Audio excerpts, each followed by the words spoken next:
Hello friends, welcome to Pebbles. நம்ம இன்னைக்கு செய்ய போறது ஈவினிங் ஸ்நாக்ஸ் மூங் தால் டிக்கி. அதாவது மூங் தால் கூட நம்ம ராகி மாவு சேர்த்து செய்ய போறோம். வாங்க எப்படி செய்யறதுன்னு பார்க்கலாம். தேவையான பொருட்கள் நம்ம 150 கிராம் பாசிப்பருப்பை ஊற வெச்சுக்கலாம். ஒரு 20 minutes ஊற வெச்சுக்கலாம். அதுக்கு அப்புறம் ஒரு 7 to 8 minutes வந்து வேக வெச்சுக்கலாம். இதுக்கு ஒரு பெரிய வெங்காயம் பொடியா நறுக்கி வெச்சிருக்கிறேன். பன்னீர் ஒரு 50 grams எடுத்துக்கலாம். இத வந்து கிரேட் பண்ணி தனியா வெச்சுக்கலாம். ஒரு 50 grams அளவுக்கு நம்ம ராகி மாவு எடுத்துக்கலாம். இதுக்கு பச்சை மிளகாய் கொஞ்சம் மசாலா சேர்த்து செய்ய போறோம். பச்சை மிளகாயை இந்த மாதிரி பொடியா நறுக்கிக்கலாம். ஒரு pan வெச்சுக்கலாம். இதுல கொஞ்சமா தண்ணி விட்டுக்கலாம். ஆல்ரெடி ஊற வெச்சிருக்கிற பாசி பருப்பை ஆட் பண்ணிக்கலாம். இது வந்து ஒரு 7 to 8 minutes வந்து நல்லா வேகணும். ரொம்ப வேக கூடாது. நம்ம இதுக்கு தேவையான அளவு salt ஆட் பண்ணிக்கலாம். இத நல்லா mix பண்ணி விட்டுட்டு வேக வெச்சுக்கலாம்.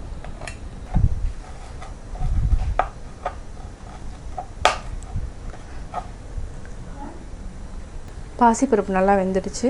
ஆஃப் பண்ணிக்கலாம். பாத்தீங்கன்னா கொஞ்சம் இது வந்து நரநரன்னு தான் இருக்கணும்.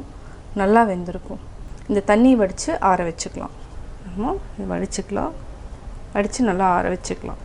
நம்ம இந்த பன்னீரை கிரேட் பண்ணிக்கலாம்.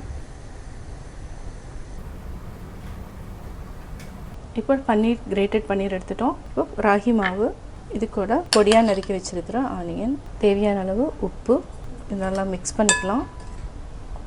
நம்ம 2 பச்சை மிளகாய் பொடியா நறுக்கி இருக்கிறோம். ஒரு துண்டு இஞ்சி கிரேட் பண்ணியிருக்கிறோம். ஒரு கைப்பிடி அளவுக்கு கொத்தமல்லி.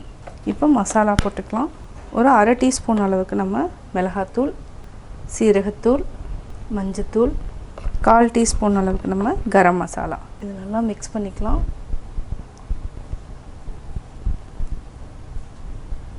நம்ம ஆல்ரெடி வேக வச்சிருக்கிற மூங் தால், இது கொஞ்சம் சூடாக இருக்குது. ஆறுனதுக்கப்புறம் அப்படியே நம்ம பிசைஞ்சிக்கலாம்.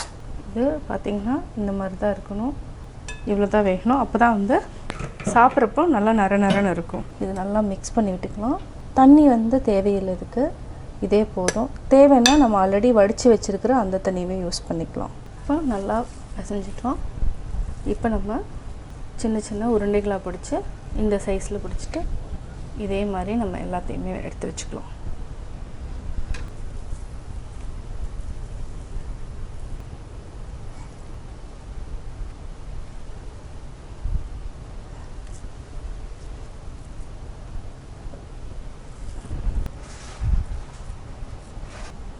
இதுக்கு கம்மியாக ஆயில் விட்டுக்கலாம்.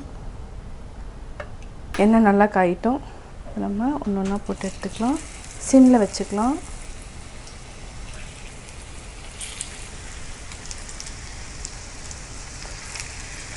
சிம்மில் வச்சுட்டு ஒரு நிமிஷம் நல்லா வேக வச்சுக்கலாம்.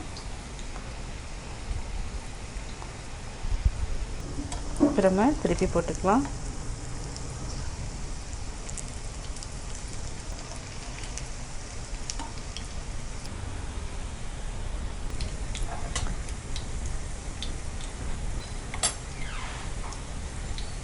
நம்ம எடுத்துக்கலாம்.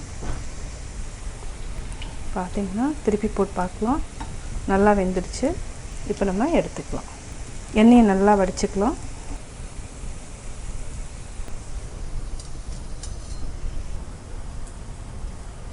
சுவையான மூங் தால் டிக்கி ரெடி. நான் மூங் தால் டிக்கி எப்படி செஞ்சேங்கிறத பார்த்தீங்க. கட்டாயம் உங்களுக்கு இந்த வீடியோ பிடிச்சிருக்கும். நீங்களும் வீட்டில் ட்ரை பண்ணி பார்த்துட்டு உங்களுடைய கமெண்ட்ஸ் எனக்கு சொல்லுங்கள். பிடிச்சிருந்தா லைக் பண்ணுங்கள். மறக்காமல் சப்ஸ்கிரைப் பண்ணுங்கள். என்னோடய குக்கிங் வீடியோ முடிஞ்சதுக்கப்புறம் பார்த்தீங்கன்னா ஒரு திருக்குறள் வந்து நீங்கள் பார்க்கலாம். உங்கள் குழந்தைகளுக்கு நீங்கள் சொல்லித்தரலாம்.